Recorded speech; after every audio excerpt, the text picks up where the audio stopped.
Hi friends, Pakistan వాళ్ళంతా అసలు మేమంతా హిందువులమైపోతాం అని ఎందుకు చెప్తున్నారు? భారత్లో నివసించే పాకిస్తాన్ శరణార్థుల విషయంలో అసలు ఏం జరుగుతోంది? పాకిస్తానీ శరణార్థులు తమ ప్రాణాలను త్యాగం చేయడానికి సిద్ధంగా ఉండాలి, కానీ పాకిస్తాన్కు తిరిగి రావడానికి కాదు అనే మాటలు ఎక్కువగా వినిపిస్తున్నాయి. అయితే పాకిస్తాన్ నుంచి వచ్చిన హీనా ఇంతకు ఏం చెప్పింది? ఈరోజు పాకిస్తాన్ ప్రజలు సనాతన ధర్మం వైపు, భారతదేశం వైపు మొగ్గు చూపడానికి కారణమేమిటి? ఈ వీడియోలో తెలుసుకుందాం. 1947 సంవత్సరంలో పాకిస్తాన్లో 3,25,00,000 మంది ఉన్నారు. వారిలో 20.5% మంది సనాతన ధర్మాన్ని పాటించే వాళ్ళున్నారు. 2020 సంవత్సరంలో మొత్తం 22,72,00,000 మంది జనాభాలో హిందువుల శాతం 14.6% కంటే తక్కువగా అయిపోయింది. ఇప్పుడు 2024లో పాకిస్తాన్ జనాభా 24 కోట్ల మంది కంటే ఎక్కువగా ఉన్నారు. ఇందులో హిందువుల శాతం 1.9% మాత్రమే ఉన్నారు. అంటే ఒకవైపు భారతదేశంలో హిందువులతో సహా ముస్లింల జనాభా పెరుగుతుండగా మరోవైపు పొరుగు దేశాల జనాభా పెరుగుతోంది. పాకిస్తాన్లో హిందువుల జనాభా ఏడాదికేడాది తగ్గుతోంది. ఆ విషయం తెలియాలి అంటే ఈ క్లిప్ చూడాల్సిందే. यही खा के रह लेती हैं आप लोग? हाँ हाँ बहुत दिक्कत हो रही है ना हिंदुस्तान आके? बहुत दिक्कत हो रही है आके। फिर पाकिस्तान जाने का मन है? नहीं। हिंदुस्तान में खुश है? हाँ खुश। ఆ అమ్మాయి చెప్తున్న మాట ఇదే. భారతదేశంలో సంతోషంగా ఉంది. నిజానికి పాకిస్తాన్ను విడిచిపెట్టి శాశ్వతంగా భారతదేశానికి వచ్చిన శరణార్థుల్లో ఆమె ఒకరు. వారు పాకిస్తాన్లో హింసకు గురై సొంత దేశాన్ని వదిలి రావాల్సి వచ్చింది. ఇప్పుడు మీరే ఆలోచించండి. ఇక్కడ ఉన్న ఈ అమ్మాయి ఈ కొంచెం ఆహారంతో అయినా ఎంతో సంతోషంగా ఉంది అని తెలుసుకున్నారు కదా. పాకిస్తాన్లో వారికి ఎలాంటి ఆహారం లభిస్తుంది? అక్కడికి వెళ్లేందుకు ఎవరు ఎందుకు సిద్ధంగా లేరు? ఈ క్లిప్ కూడా చూడండి. वहाँ के हालात ऐसे थे कि वहाँ पे ना हम कोई भी धर्म नहीं अपना सकते थे. वहाँ पे मुस्लिम धर्म होता था ज़्यादा, और वहाँ पे हम पढ़ाई नहीं कर सकते थे. लड़कियों को आज़ादी नहीं दी जाती थी, और जो हम त्यौहार वगैरह मनाते हैं वो वहाँ पे खुली तरह से नहीं मना सकते थे. అక్కడ ముస్లిం మతం ఎక్కువగా ఉండడంతో అక్కడ చదువుకోలేకపోయాం. ఆడపిల్లలకు స్వాతంత్ర్యం ఉండదు. అక్కడ పండుగలను కూడా జరుపుకోలేం. భారత్లో శాంతి కోసం తన కుటుంబంతో పాటు మరికొంతమందితో కలిసి పాకిస్తాన్ విడిచిపెట్టి భారత్కు శరణార్థిగా వచ్చిన అమ్మాయి ఆవేదన ఇది. ఆమె పేరు హీనా.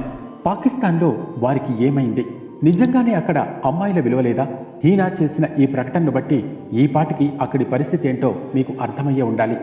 పాకిస్తాన్ కేవలం ఉగ్రవాదాన్ని పెంచి పోషించే దేశం మాత్రమేనని ఈ ఘటనలు స్పష్టం చేస్తున్నాయి. పండుగలను బహిరంగంగా జరుపుకోకూడదు, ఇతర మతాన్ని స్వీకరించకూడదు, తమ జీవితాన్ని స్వేచ్ఛగా అనుభవించకూడదు. ఇది ఇక్కడి నీతి. ప్రజలకు సంతోషంగా ఉండే హక్కు అక్కడ అస్సలు ఉండదు. ఇప్పుడు వారంతా హిందువులుగా మారాలనుకుంటున్నారు. వారు హిందూ మతాన్ని స్వీకరించాలనుకుంటున్నారు. దీనికి ఏకైక కారణం పాకిస్తాన్లో వారు నిత్యం అనుభవించిన మతోన్మాదమే. చైనా పాట పాడుతుంటే డాన్స్ చేసే దేశంగా పాకిస్తాన్ ఉంది. చైనా నుంచి అప్పులు తీసుకున్న దేశాల్లో 2020 తర్వాత చైనా నుండి $21.2 బిలియన్ రుణం తీసుకుని టాప్ ప్లేస్లో ఉంది పాకిస్తాన్.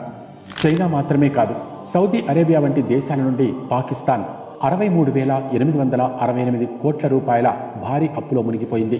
ఈ విధంగా పాకిస్తాన్లో పుట్టిన ప్రతి బిడ్డనెత్తిన లక్షల రూపాయల అప్పుల భారం ఉందనే విషయం తెలుస్తోంది. పాకిస్తాన్ విదేశీ మారకద్రవ్య నిల్వలు కూడా దాదాపు ఖాళీ అయిపోయాయి. వీటన్నింటికీ కారణం పాకిస్తాన్ ఛాందసవాద విధానాలు, వారి డొల్ల ఆలోచనలు. దీని కారణంగా ఒకప్పుడు భారతదేశంలో భాగమైన పాకిస్తాన్ ఇప్పుడు అదే భారత్ని సమీప శత్రువుగా పరిగణించడమే. అది 1948 లేదా 1965, 1971 లేదా 1999 కావచ్చు. పాకిస్తాన్ ప్రతిసారి భారత్కు వెన్నుపోటు పొడిచేందుకు ప్రయత్నిస్తూనే ఉంది. కానీ తన గొయ్యి తానే తవ్వుకుంటున్నారని తెలుసుకోలేకపోయింది. 1947 సంవత్సరం ఇప్పటికీ భారతదేశంలో చిరస్మరణీయ చారిత్రాత్మక ఏడాదిగా పరిగణించబడుతుంది.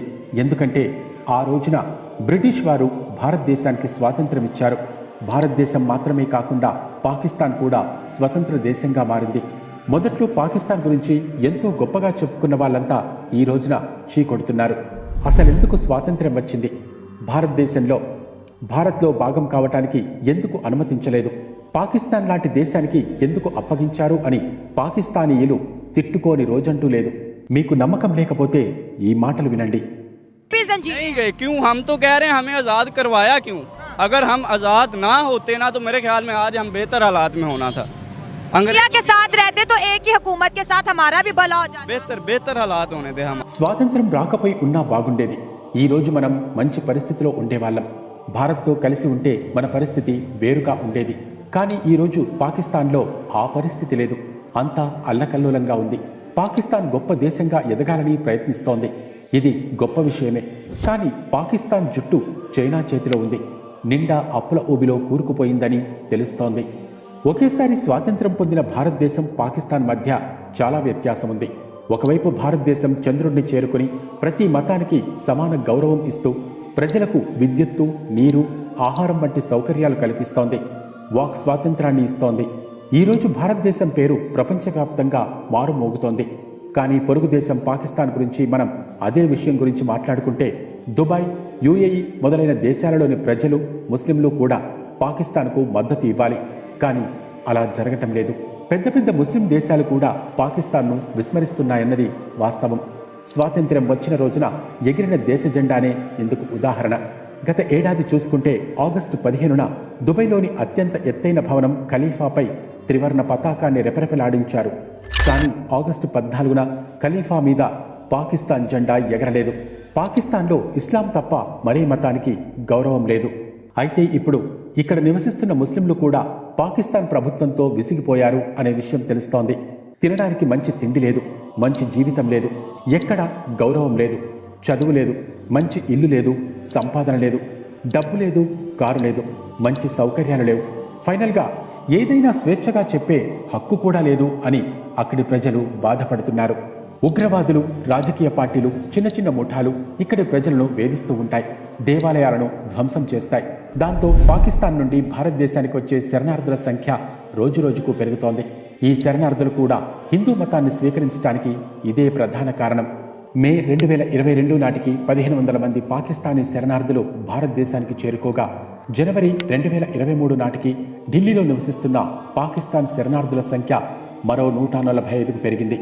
కొన్నిసార్లు 2, 4, ఇంకొన్నిసార్లు 20, చెప్పాలంటే కొన్ని సమయాల్లో 100 మంది. ఈ విధంగా విచ్చేసిన పాకిస్తానీ పీడిత ప్రజల సంఖ్య భారతదేశంలో 25,000కు చేరుకుంది. పాకిస్తాన్ ఈ ప్రజలను ఎంతగా హింసించింది అంటే ఇక ఎప్పటికీ వారు పాకిస్తాన్కు తిరిగి వెళ్లాలని కోరుకోని విధంగా హింసకు గురి చేసింది. భారతదేశం వారిని వెనక్కి వెళ్లమని కోరినప్పటికీ ఈ శరణార్థులు తమ ప్రాణాలను త్యాగం చేస్తాం కానీ పాకిస్తాన్కు తిరిగి వెళ్ళం అని చెబుతున్నారు. ఎందుకంటే హిందువుల సంక్షేమాన్ని ఎప్పుడూ కోరుకోని ముస్లింల రాజ్యం అక్కడ ఉంది.